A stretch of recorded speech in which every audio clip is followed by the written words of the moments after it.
그동안 제약바이오 이제 정말 하늘 높은 줄 모르고 계속 우상향 보여주고 있는데 기준금리 인하 기대감이 있어가지고 투자를 하기보다는 우리나라 기업들이 너무 잘한다.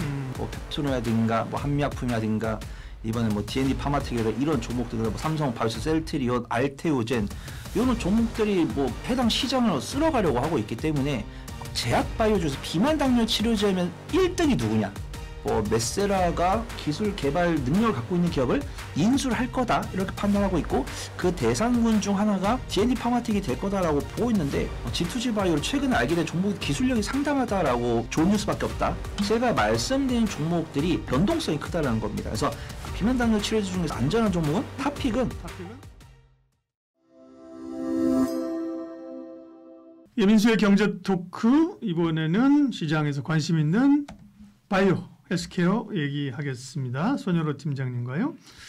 ABL 바이오가 완전히 불을 붙여가지고 그죠? 그다음에 뭐 비만 이런 쪽도 관심이 있었는데, 그런데 바이오 쪽에 새로운 이슈가 하나 주목하고 있었던 것이 있으니 삼바의 재상장이다. 그죠? 그렇습니다. 그동안 거래 정지 기간에 바이오가 좋았기 때문에 얘가 상장하면 이제 좀 불을 붙여줄 거로 생각했는데 참으로 확 꼈는데. 저는 약간 단기적인 차익 실현은 나올 수 있다고 판단하는데 삼성 에피스홀딩스에 대한 적정 주가에 대한 뷰가 전문가마다 엄청 다른 것 같습니다.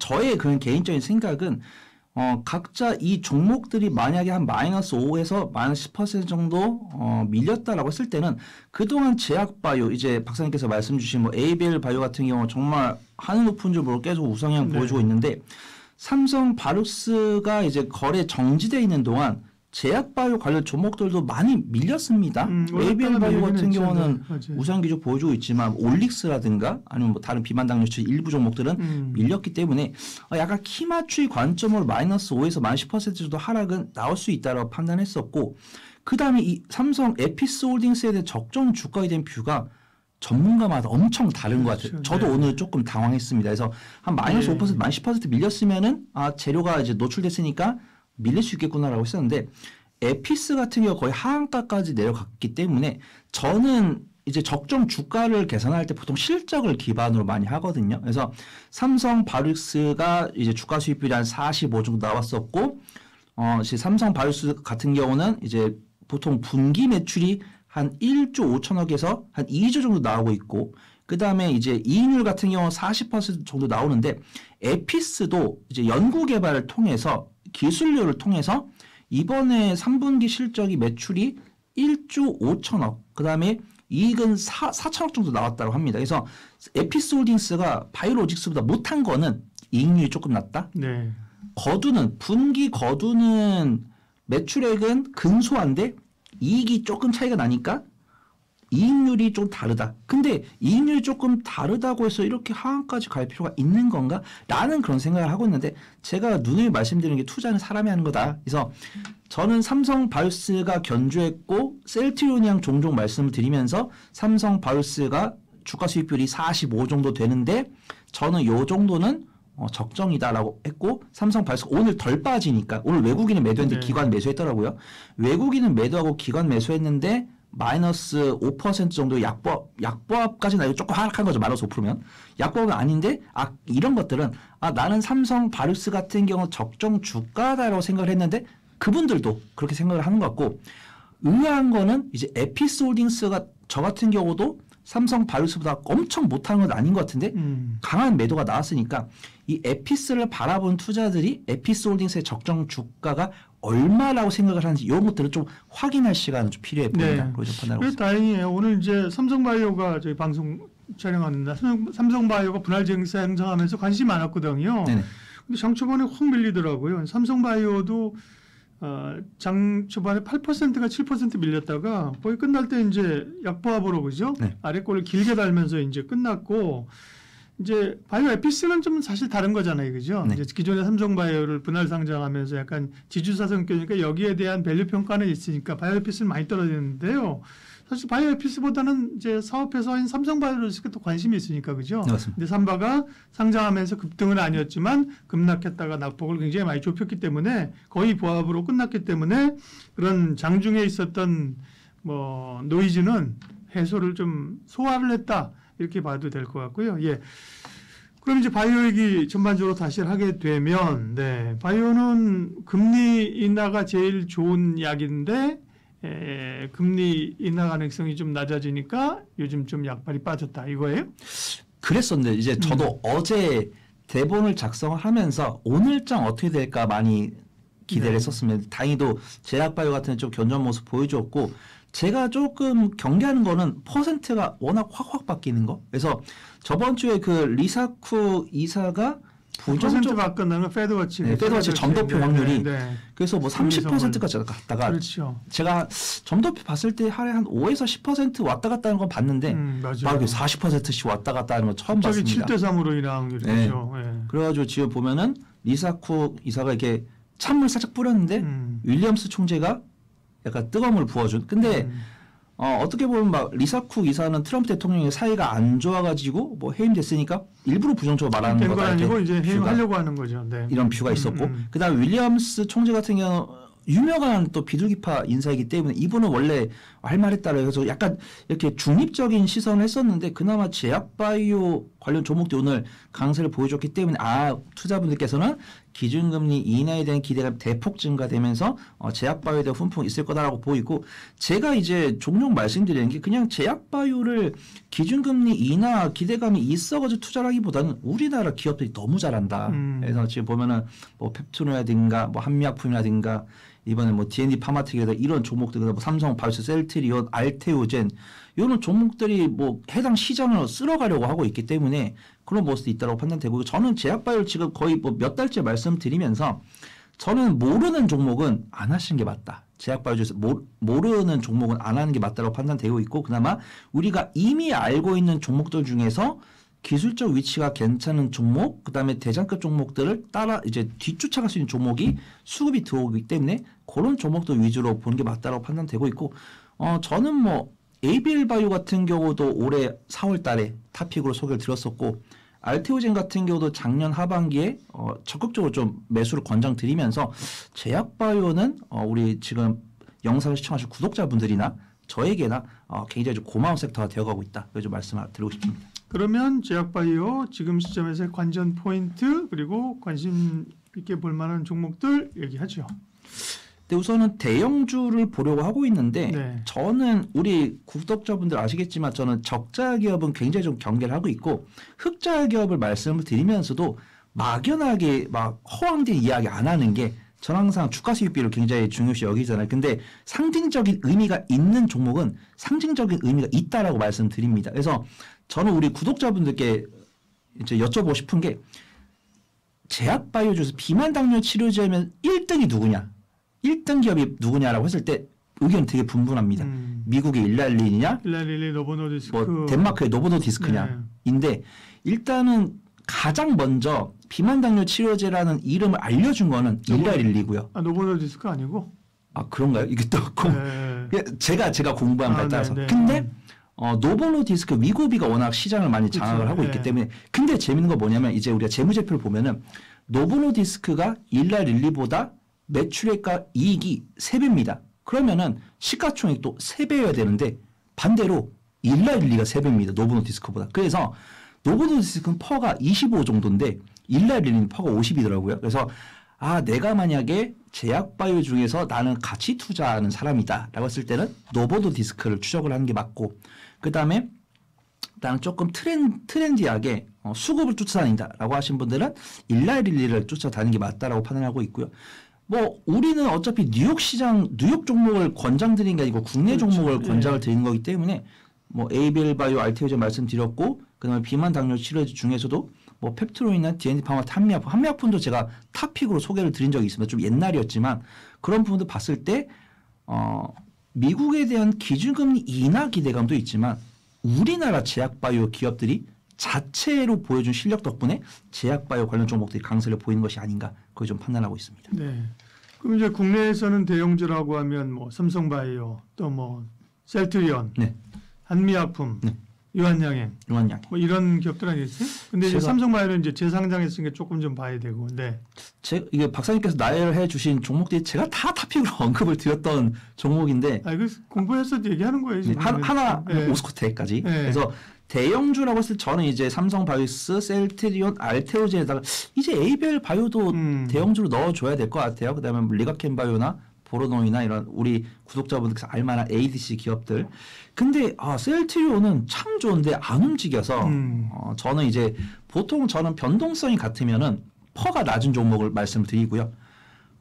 변동성이 다르면은 퍼가 높아도 내가 감당할 수 있는 수준이면은 공략을 하시는 게 맞다고 판단합니다. 그래서 저는 삼성바이오스랑 셀트리온 중에 둘 중에 골라봐라 하면 저는 삼성바이오록스를 고를 거고 네. 왜냐하면 셀트리온이 퍼가 36이더라고요. 그다음에 이번에 셀트리온이 강세를 보일 때 일라이릴리가 사용하고 있는 미국의 생산 시설을 5.4조 원을 주고 셀트리온이 만들면서 셀트리온이 만들고 있는 신약에 대해서 이제 생산 시설을 미국에서 확보하면서 관세를 피할 거다라는 아이디어가 있거든요. 이 아이디어를 제가 갖고 있는데 셀트리온이 안 움직이니까 말씀을 못 드리겠어요. 그래서 셀트리온이 이런 뉴스로 성장성을 얻었는데 안 움직이니까 저는 삼성바이오스를 고를 거고 만약에 이 인사이트를 갖고 있는 채로 셀트리온이 움직였을 때는 그때 셀트리온 공략을 해보는 게 맞다라고 판단합니다. 알테오젠 같은 경우는 저는 투자 뷰는 그대로예요. 언제나 적금 넣듯이 매수를 해가지고 플러스 5% 이상 수익권 가면은 뭐 분할 매도. 그 다음에 알테오젠에 대해서 아쉬운 점은 뭐냐면 여전히 알테오젠에 대해서 되게 긍정적으로 말씀하시는 분들 많이 계시는데 이게 제약바이오를 투자하다 보면은 어쩔 수 없이 맞닥뜨리는 것 같습니다. 우리가 옛날에 보면은 알테오젠에서 만들고 있는 키트루다 SC의 뭐 예상 판매 규모, 그 다음 키트루다 SC가 팔렸을 때 얼마를 받을지 로열티의 퍼센트, 요게 조금 달라졌다고 할까요? 예를 들어서 뭐 키트루다가 뭐 작년에 뭐 40조가 팔렸다. 그러면 여기서 뭐 SC는 얼마니까? 네. 근데 그거보다 안 나오고 있습니다, 숫자가. 그 다음에 알테오젠도 이 키트루다 SC 팔리면 그 중에서 로열티를 10% 가져갈 거다라고 리포트가 많이 썼었는데 요번에 또 업데이트 된 거 보니까 한 5%, 6% 가져간다고 합니다. 그래서 제가 옛날에 말하면서도 무서웠던 게 아니 이 리포트대로 매출 나오고 우리 로열티 받으면 알테오젠 12개월 성인퍼가 25다.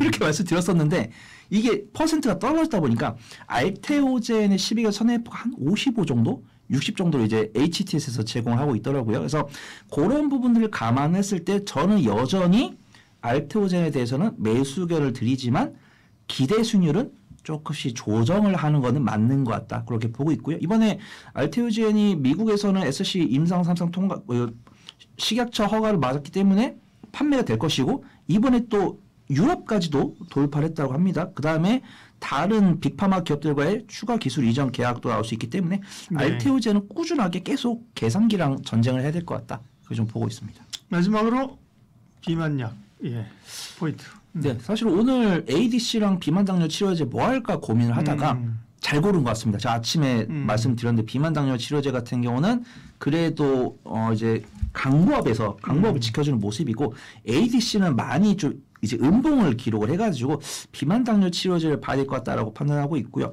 일단 제가 또 4종목을 말씀을 드릴 건데 많이 올랐습니다. 많이 오른 종목 3개랑 그다음 안 오른 종목 하나를 볼 건데 요 많이 올랐다라고 판단하는 종목도 수급등이 너무 좋기 때문에 단기적인 변동성을 선호하신 분들께는 권해드릴 수 있을 것 같다라고 좀 말씀드릴게요. 첫 번째로는 D&D 파마텍입니다. 오늘 제일 핫했죠, D&D 파마텍. 네, D&D 파마텍 같은 경우는 비만당뇨 치료제랑 그 다음에 이제 메시 치료제, 이제 비알코올성 간염 치료제 이 두 가지 파이프라인으로 굉장히 좀 유명한 기업인데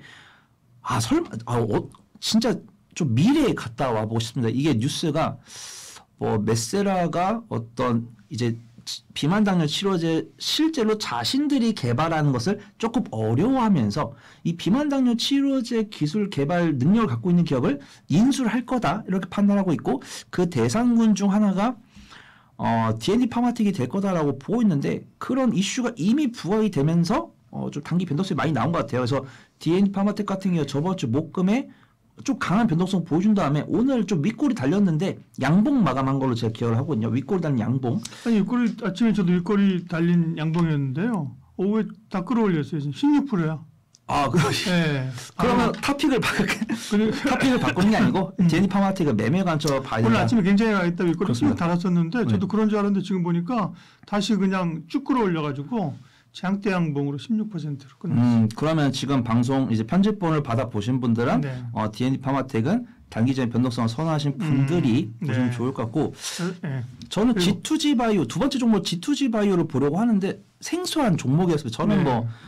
G2G 바이오를 최근에 알게 된 종목이 기술력이 상당하다라고 평가를 받고 있고 이게 무상증자를 하는 거는 뭐 원칙이 없잖아요. 보통 우리가 무상증자의 조건으로는 뭐 유보금이 뭐 1000% 이상이어야 된다. 근데 유보금이 1000% 안 되고 뭐 유보금이 50%, 70%이 종목들도 무상증자 못한다는 법은 없는데 그렇죠. 네. G2G 바이오 같은 경우도 뭐 흑자 기업이라든가 뭐 유보금이 많은 종목도 아님에도 불구하고 플리토처럼 선제적으로 무상증자를 진행을 하면서 요게 자신감을 표출하는 건가? 저는 그렇게 해석을 하고 있으면서 이번 G2G 바이오가 무상증자 진행을 하고 있고 권리락되면서 싸 보이게 된 효과가 나오면서 강세를 보여주고 있는데 이 G2G 바이오를 보고 있는 전문가들이 비만 치료제에 이어서 치매 치료제 장기 지속형 기술력 추가 모멘텀을 예고를 하고 있다고 하니까 저는 뉴스, 수급 이런 것들 봤을 때는 부정적으로 보고 있지 않습니다. 근데 제가 탑픽을 말씀드리지 못한 이유는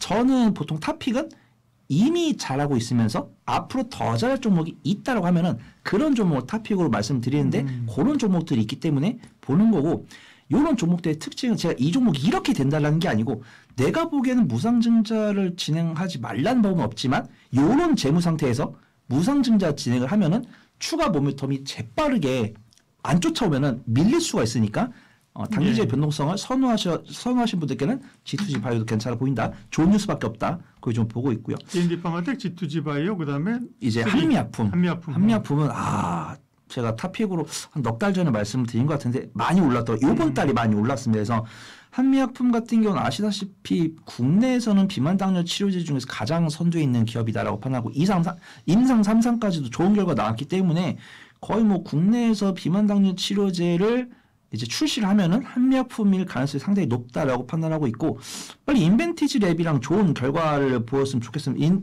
인벤티지 랩이 한미약품이라고 아직 안 밝힌 걸로 알고 있는데 국내 비만 당뇨 치료제에서 가장 기술력을 갖고 있는 기업과 장기 지속형 치료제를 같이 개발하고 있다라는 말을 했을 때는 한미약품일 가능성이 굉장히 높다라고 보고 있어요. 근데 지금 한미약품 같은 경우는 임상 3상을 진행을 하고 있는 비만 당뇨 치료제도 있고 지금 임상 1상 중인 HM1732라는 이 비만 당뇨 치료제 파이프라인 이제 두 가지가 넘고 있고요.